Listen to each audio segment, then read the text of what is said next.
A little Roger Miller for you. All right, we are here today to talk about chapter 16 of Into the Wild and nothing more. Just 16 because it's big, fat, and juicy. Lots of stuff going on here.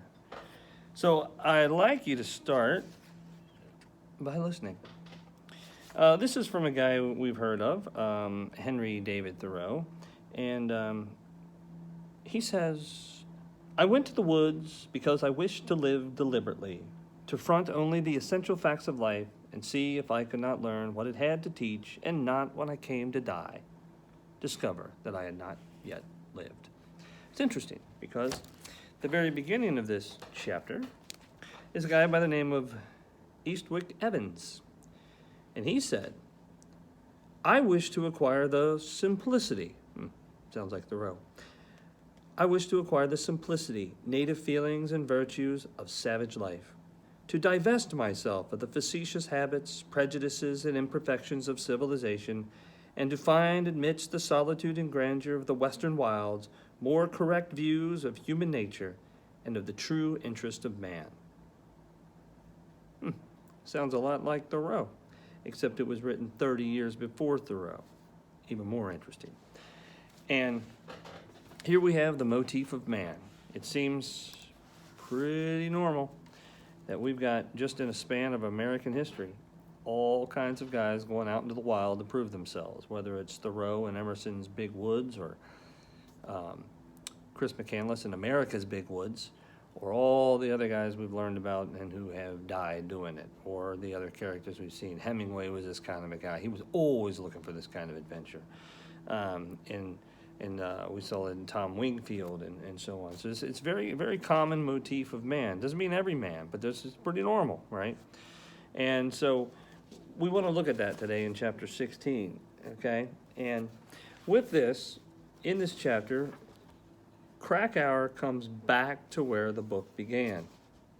On 161, we pick up on the George Parks Highway and the fact that Chris is getting dropped off on the Stampede Trail, which is exactly where the book began.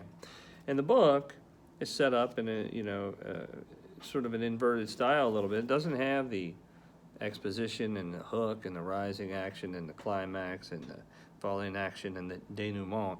It starts with the hook, okay? And then we quickly, actually the cover gives you the climax, if you will, right? And then the hook, and it's all out of proportion. But basically, the center of the book is the exposition, okay? And in the center of the book, stylistically, what Krakauer's done, he's got us interested about this kid being found in a bus, okay? Not a cabin, but a bus in the middle.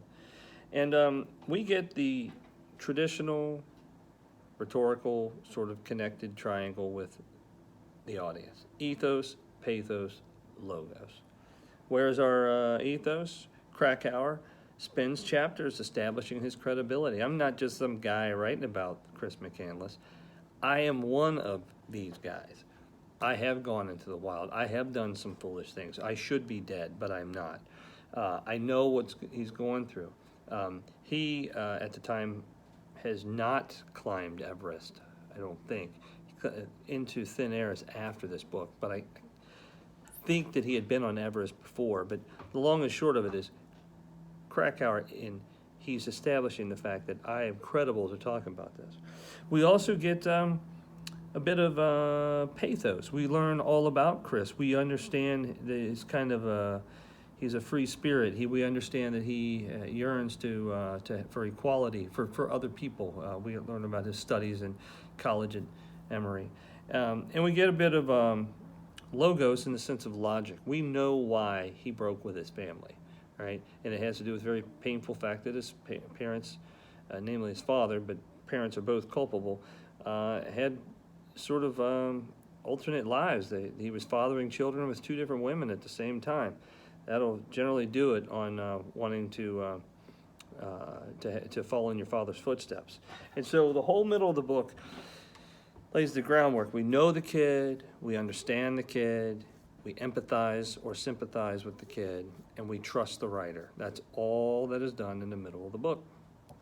Now we got to get to the end. Why does he, what happens to him, okay? Well, On 163, we get the Great Declaration of Chris McCandless, okay?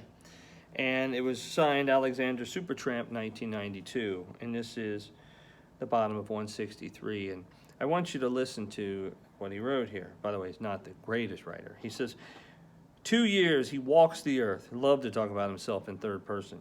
2 years he walks the earth. No phone, no pool, no pets, no cigarettes. Roger Miller, okay? That is King of the Road, a hobo song, I do believe, from the Great Depression about jumping trains and just kind of meandering around the country, okay? He says, Chris, it's the ultimate freedom, an extremist, an aesthetic voyager whose name is the road. Escaped from Atlanta, thou shalt not return, cause the West is the best, okay? And now, after 2 rambling years, comes the final and greatest adventure, the climactic battle to kill the false being within him and victoriously conclude the spiritual revolution. That false being within him is the values instilled by his parents, I'm sure. Not only the false morality values, but also the false capitalistic money-grubbing values. 10 days and nights of freight trains and hitchhiking bring him to the great white north. No longer to be poisoned by civilization, he flees and walks upon the land to become lost in the wild. Now that's interesting. Now this is Declaration of Freedom, okay? And it's very important because just in this chapter, only a few pages beyond, at the end of the chapter, according to Krakauer, based upon evidence of highlighting, he feels very, very confident that Chris McCandless got his answer, found his peace, if you will, and was ready to return home. And he has evidence to support it, all right? Naysayers poo-poo some of his ideas, but I don't. If you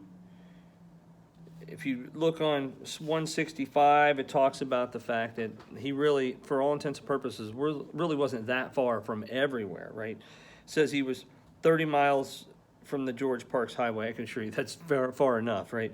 But he was 16 miles south of the outer range of Denali, which is a national park, which, okay. But the big thing is that within 6-mile radius, which is not that far at all, there were 4 cabins fully stocked with food. But if you don't know they're there, it doesn't matter. And like Krakauer says, the remote was sufficiently, the spot was sufficiently remote to cost him his life, which it did, okay? And it's in this time period here that McCandless comes into touch with himself and really just kind of stays in the bus the same way Thoreau stays in the cabin. He doesn't spend as much time reflecting, and we're left, it's one of the great mysteries because he did not leave us some writings.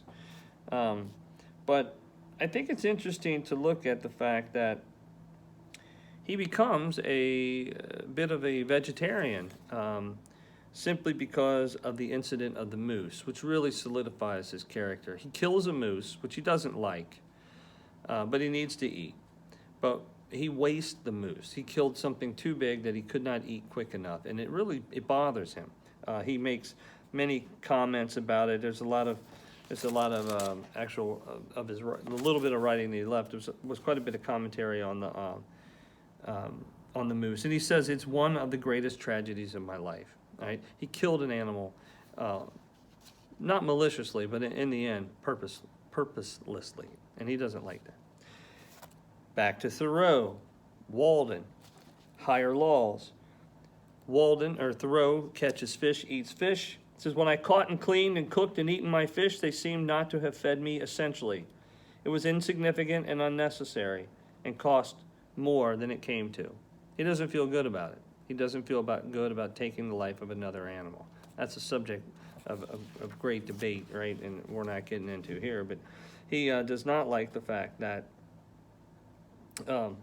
he has killed another animal. And it starts sort of, that's really how Thoreau ends up getting into his own life of vegetarianism. So finally here, I want to point out on 169, basically the epiphany that he has.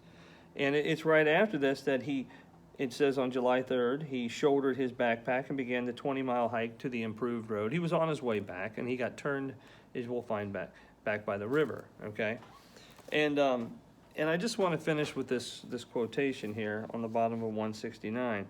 This is a piece that he had marked, okay, from Tolstoy's Family Happiness. And again, what we talked about with highlighting. We highlight for a reason.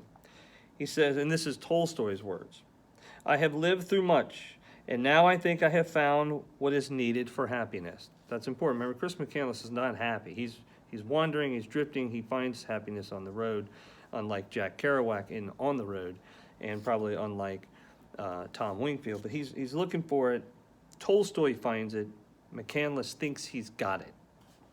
"A quiet, secluded life in the country, with the possibility of being useful to people, to whom it is easy to do good, and who are not accustomed to have it done for them.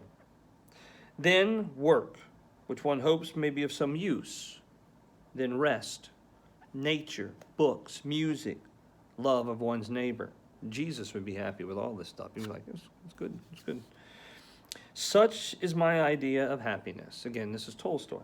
"And then, on top of all that, you for a mate, and children perhaps, and what more can the heart of a man desire?" Now, I have not read Leo Tolstoy's Family Happiness.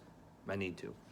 But that passage is enough to tell me that Leo Tolstoy here found the meaning of life. And it is simplicity, like Thoreau. Live in the country, as he says, do some work that is useful, okay? Have some rest, right? Spend time in nature, read a book, listen to music, be near neighbors who you love and take care of, okay? It's a very simple life, okay? Golden rules applied in all places here. It's not, according to Krakauer, a surprise that is marked in the book. There are, it's highlighted, and he began his trek back home. Unfortunately, we learn in the last two chapters why he does not make it. And that ends chapter 16. Oh, I think we should get out of here with some more Roger Miller.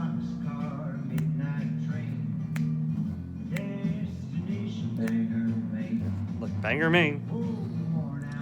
See ya.